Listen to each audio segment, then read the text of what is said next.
Hello friends, super magic રસોઈમાં મિત્રો હું આપનું સ્વાગત કરું છું। આજે હું ઢગલો મગફળીને સાવ સહેલી રીતે કેવી રીતે ફોલવીને એની મેથડ હું તમારી સાથે શેર કરું છું। તો બહેનોને ચોક્કસ આ વિડીયો ઉપયોગી જ થશે મિત્રો। તમને ગમે તો લાઈક કરજો, શેર કરજો અને સબસ્ક્રાઈબ કરવાનું તો ભૂલતા જ નહીં। અને મિત્રો બાજુમાં રહેલ બેલ આઇકનને પ્રેસ કરજો જેથી કરીને મારા નવા આવનારા વિડીયોની નોટિફિકેશન તમને મળતી રહે।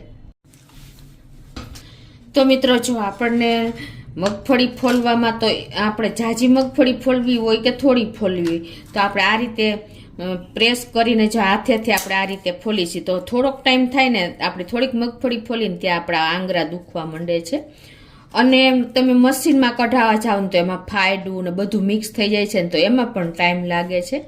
અને ઘણા લોકો મોઢેથી ફોલતા હોય છે તો એમાં પણ આપણું મોઢું એકદમ પેલું થઈ જાય છે તો આપણે કાંઈ પણ વસ્તુ ખાઈ નથી શકતા। એટલે મગફળી ફોલવાનું તો બધાને ખબર જ છે, બહુ પ્રોબ્લેમ છે।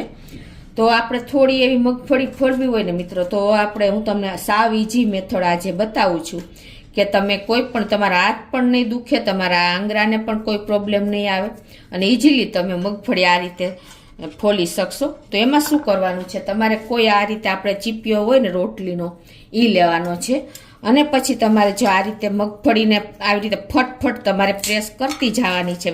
આવી રીતે કોઈ ટાઈમ જ નહીં લાગે મિત્રો, તમારે એકી સાથે ખોલવાની નથી, ખાલી પ્રેસ કરીને આવી રીતે તમારે મૂકી દેવાની છે। તમારે કોઈ ટાઈમ નહીં લાગે। જુઓ તમે આ રીતે ફટ તમે પ્રેસ કરીને નાખતા જાશો, તમને ખ્યાલ આવી જતો હશે અને તમારે હાથમાં પણ કોઈ પ્રોબ્લેમ નહીં આવે। જુઓ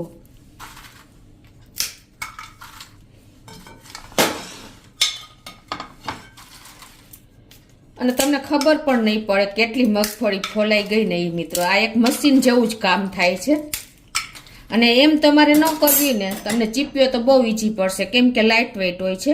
અને એમ તમને ન ફાવે ને તો તમે આ રીતે સાણસીથી પણ ફટ તમે ફોલી શકો છો, કોઈ ટાઈમ જ નહીં લાગે। જુઓ તમે જે ઓલ્ડ મોટી ઉંમરના છે એના આંગળા પેલા હોય છે તો બેઠા બેઠા એ લોકો આવું કામ ઇઝીલી કરી શકે છે। તમને ખ્યાલ આવી ગયો મિત્રો? જુઓ કોઈ ટાઈમ નહીં લાગે મિત્રો। સાણસી કરતા તમને ચીપિયો બહુ ઈઝી પડશે અને ચીપિયો તમારે પકડવાનો કઈ રીતે, જો આ સાવ કોર્નર ઉપર એટલે કે સાવ એન્ડમાં પકડવાનો છે। આ રીતે તમારો અંગૂઠો જે લાસ્ટ હેન્ડલ ઉપર આવે ને એ રીતે પકડવાનો છે। જો આ રીતે તમને ખબર જ નહીં પડે કે તમે મગફળી ફોલો છો મિત્રો। જુઓ ખાલી તમને, અને ઓલું તો શું થશે કે તમારા આંગળા એકદમ દુખી જશે થોડોક ટાઈમ, અમથા 5-10 પોપટા ફોલી લેશો ને ત્યાં તમે હાથ તમારે દુખવા માંડશે। આમાં તમને સાવ ઈઝી મેથડ મેં આજે બતાવી છે મિત્રો। તમારે જો 2 બાઉલ મગફળી ફોલવી હોય ને તો તમને કંટાળો પણ નહીં આવે, મોટી ઉંમરના પણ આ કામ કરી શકે છે। જો મિત્રો થોડી વારમાં તો મિનિટોમાં તમે ઢગલો મગફળી ફોલી શકશો।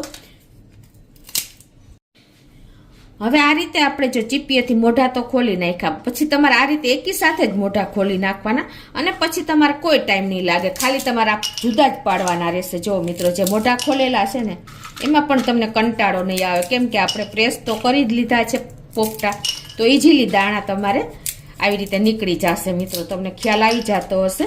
જો ખાલી તમારે બે ફોતરા જ અલગ કરવાના છે એટલે તમારે કોઈ ટાઈમ જ નહીં લાગે।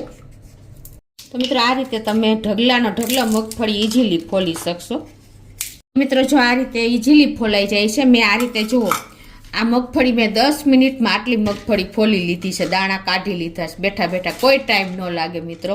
અને ઘણા લોકો પ્રસાદમાં ધરવા માટેથી મોઢેથી નથી ફોલતા તો તમે ઇઝીલી આ રીતે ફોલી શકશો। તો હવે મિત્રો હું તમને બીજી ટ્રીક બતાવું છું, આપણે કિચનમાં જ ઉપયોગી, આ બધી આપણે લેડીઝ લોકો માટે જ ઉપયોગી છે। તો આપણે જો આ રીતે વિસ્કર વાપરતા હોઈએ છીએ ને તો એનું હેન્ડલ આ રીતે ઘણીવાર નીકળી જાય છે અને આપણને કોઈ પણ લિક્વિડ વિસ્ક કરી છે ને તો પ્રોબ્લેમ આવે છે અને ઘડીએ આ પ્રોબ્લેમ થયા જ રાખે છે। તો એના માટે તમારે ઘરે જ ઇઝીલી તમે આ રિપેર કરી શકશો। તો શું કરવાનું છે કે તમારે આ રીતે કોઈ પણ પોલિથીન બેગ લઈ લેવાની છે અને એને થોડો એવો કટકો આપણે કટ કરી લેશું। આ રીતે જો આપણે પોલિથીનનો પીસ કટ કરીને પછી તમારે આ રીતે આ બેન્ડ વાળીને અને તમારે જે આપણે આ વિસ્કર છે ને એમાં વીંટી દેવાનો છે આ રીતે. તમને જેવડું તમારું વિસ્કર હોય ને એ પ્રમાણે તમારે બેન્ડ વારવાનો છે આ રીતે. અંદરની સાઈડ આ રીતે આપણે વીંટી દેશું. આવી રીતે આમ વીંટતા જાશું. જો તમને ખ્યાલ આવી જતો હશે. આ રીતે વીંટીને અને પછી તમારે શું કરવાનું છે કે આ ચપ્પુ આપણે ગેસ ઉપર સેજ ગરમ કરી લેવાનું છે.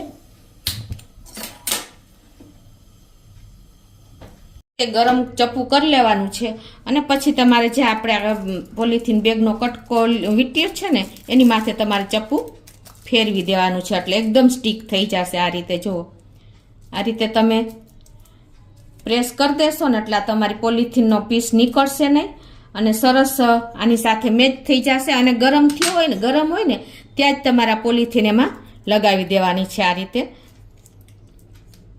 એટલે હવે તમારે ક્યારેય કટકો નહીં નીકળે.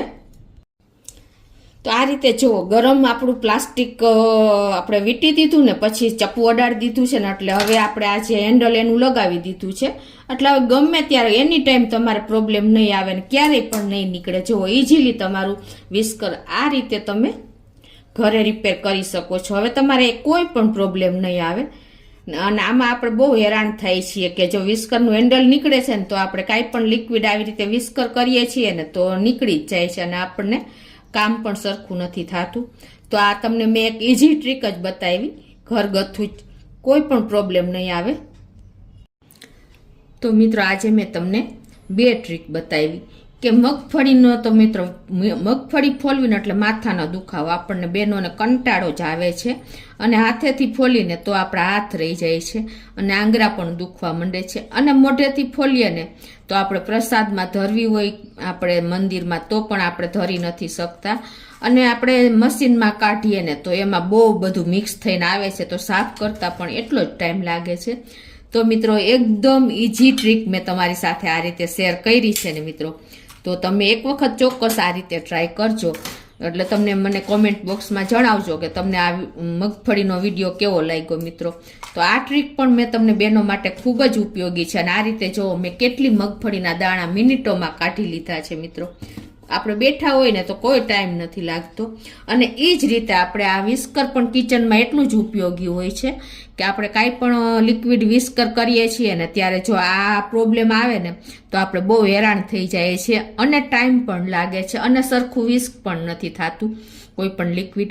તો આમાં પણ આપણને ખૂબ ટાઈમ લાગે છે મિત્રો. તો આ પણ તમે ઘરગથ્થુ રીતે જ આ કોઈ પણ ખર્ચા વગર ઘરે ઇઝીલી તમે આ રિપેર કરી શકો છો મિત્રો. તો આ બંને વિડીયો તમને ચોક્કસ ઉપયોગી જ થશે મિત્રો બહેનોને. તમને ગમે તો લાઈક કરજો, ફ્રેન્ડ સર્કલમાં શેર કરજો અને સબસ્ક્રાઈબ કરવાનું તો ભૂલતા જ નહીં.